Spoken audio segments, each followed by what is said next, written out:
Thank you so much for joining us today on the 1 Year Bible Journey. I'm your host, Anthony Wade, and this episode is for April 15th. Today is day 105 on our journey, and we're going to be reading 2 Samuel, chapters 13 and 14.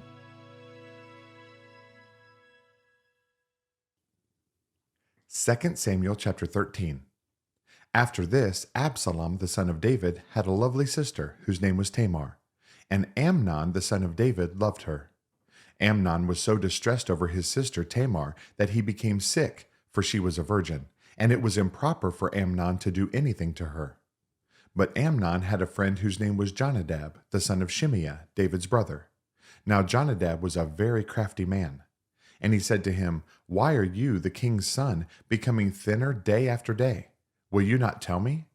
Amnon said to him, "I love Tamar, my brother Absalom's sister." So Jonadab said to him, "Lie down on your bed and pretend to be ill. And when your father comes to see you, say to him, 'Please let my sister Tamar come and give me food, and prepare the food in my sight, that I may see it and eat it from her hand.'" Then Amnon lay down and pretended to be ill. And when the king came to see him, Amnon said to the king, "Please let Tamar my sister come and make a couple of cakes for me in my sight, that I may eat from her hand." And David sent home to Tamar, saying, "Now go to your brother Amnon's house and prepare food for him." So Tamar went to her brother Amnon's house, and he was lying down. Then she took flour and kneaded it, made cakes in his sight, and baked the cakes. And she took the pan and placed them out before him, but he refused to eat. Then Amnon said, "Have everyone go out from me." And they all went out from him. Then Amnon said to Tamar, "Bring the food into the bedroom, that I may eat from your hand." And Tamar took the cakes which she had made, and brought them to Amnon her brother in the bedroom.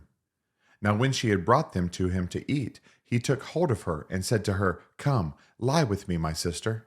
And she answered him, "No, my brother, do not force me, for no such thing should be done in Israel. Do not do this disgraceful thing. And I, where could I take my shame? And as for you, you would be like one of the fools in Israel. Now therefore, please speak to the king, for he will not withhold me from you." However, he would not heed her voice, and being stronger than she, he forced her, and lay with her. Then Amnon hated her exceedingly, so that the hatred with which he hated her was greater than the love with which he had loved her. And Amnon said to her, "Arise, be gone." So she said to him, "No, indeed, this evil of sending me away is worse than the other that you did to me." But he would not listen to her. Then he called his servant who attended him, and said, "Here, put this woman out, away from me, and bolt the door behind her." Now she had on a robe of many colors, for the king's virgin daughters wore such apparel. And his servant put her out, and bolted the door behind her. Then Tamar put ashes on her head, and tore her robe of many colors that was on her, and laid her hand on her head, and went away, crying bitterly. And Absalom her brother said to her, "Has Amnon your brother been with you? But now hold your peace, my sister. He is your brother. Do not take this thing to heart." So Tamar remained desolate in her brother Absalom's house. But when King David heard of all these things, he was very angry. And Absalom spoke to his brother Amnon, neither good nor bad. For Absalom hated Amnon, because he had forced his sister Tamar.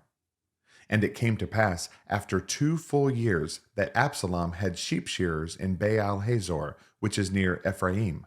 So Absalom invited all the king's sons.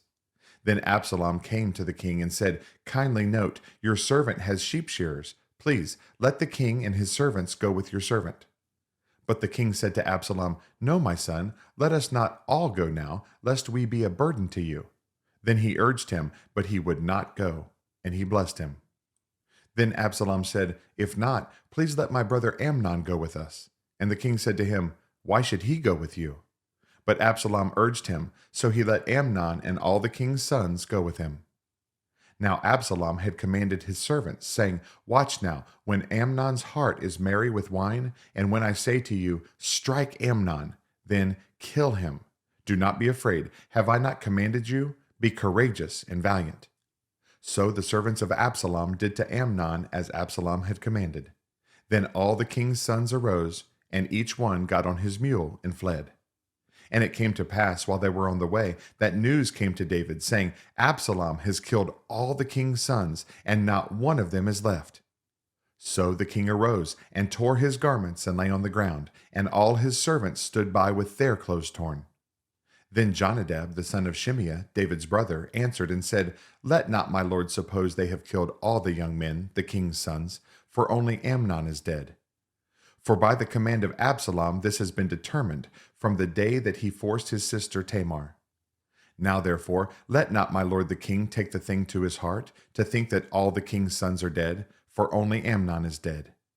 Then Absalom fled, and the young man who was keeping watch lifted his eyes and looked, and there many people were coming from the road on the hillside behind him. And Jonadab said to the king, Look, the king's sons are coming. As your servant said, so it is. So it was, as soon as he had finished speaking, that the king's sons indeed came, and they lifted up their voice and wept. Also the king and all his servants wept very bitterly.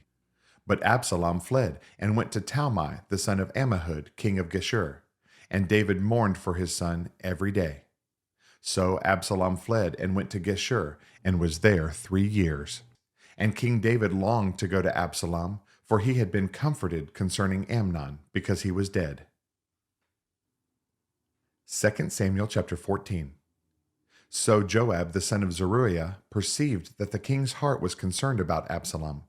And Joab sent to Tekoa, and brought from there a wise woman, and said to her, Please pretend to be a mourner, and put on mourning apparel. Do not anoint yourself with oil, but act like a woman who has been mourning a long time for the dead. Go to the king and speak to him in this manner. So Joab put the words in her mouth.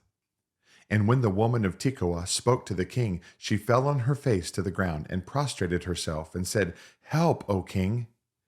Then the king said to her, What troubles you? And she answered, Indeed, I am a widow. My husband is dead.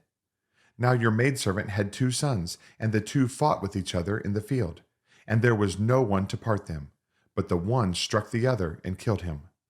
And now the whole family has risen up against your maidservant. And they said, Deliver him who struck his brother, that we may execute him for the life of his brother whom he killed. And we will destroy the heir also. So they would extinguish my ember that is left, and leave to my husband neither name nor remnant on the earth. Then the king said to the woman, Go to your house, and I will give orders concerning you. And the woman of Tekoa said to the king, My lord, O king, let the iniquity be on me and on my father's house, and the king and his throne be guiltless. So the king said, Whoever says anything to you, bring him to me, and he shall not touch you any more. Then she said, Please let the king remember the Lord your God, and do not permit the avenger of blood to destroy any more, lest they destroy my son. And he said, As the Lord lives, not one hair of your son shall fall to the ground. Therefore the woman said, Please let your maidservant speak another word to my lord the king. And he said, Say on. So the woman said, Why then have you schemed such a thing against the people of God? For the king speaks this thing as one who is guilty, in that the king does not bring his banished one home again. For we will surely die and become like water spilled on the ground, which cannot be gathered up again. Yet God does not take away a life, but he devises means so that his banished ones are not expelled from him. Now therefore I have come to speak of this thing to my lord the king, because the people have made me afraid. And your maidservant said, I will now speak to the king. It may be that the king will perform the request of his maidservant. For the king will hear and deliver his maidservant from the hand of the man who would destroy me and my son together from the inheritance of God. Your maidservant said, The word of my lord the king will now be comforting. For as the angel of God, so is my lord the king in discerning good and evil. And may the Lord your God be with you. Then the king answered and said to the woman, Please do not hide from me anything that I ask you. And the woman said, Please let my lord the king speak. So the king said, Is the hand of Joab with you in all this? And the woman answered and said, As you live, my lord the king, no one can turn to the right hand or to the left from anything that my lord the king has spoken. For your servant Joab commanded me, and he put all these words in the mouth of your maidservant. To bring about this change of affairs, your servant Joab has done this thing. But my lord is wise, according to the wisdom of the angel of God, to know everything that is in the earth. And the king said to Joab, All right, I have granted this thing. Go therefore, bring back the young man Absalom. Then Joab fell to the ground on his face and bowed himself and thanked the king. And Joab said, Today your servant knows that I have found favor in your sight, my lord, O king, and that the king has fulfilled the request of his servant. So Joab arose and went to Geshur and brought Absalom to Jerusalem.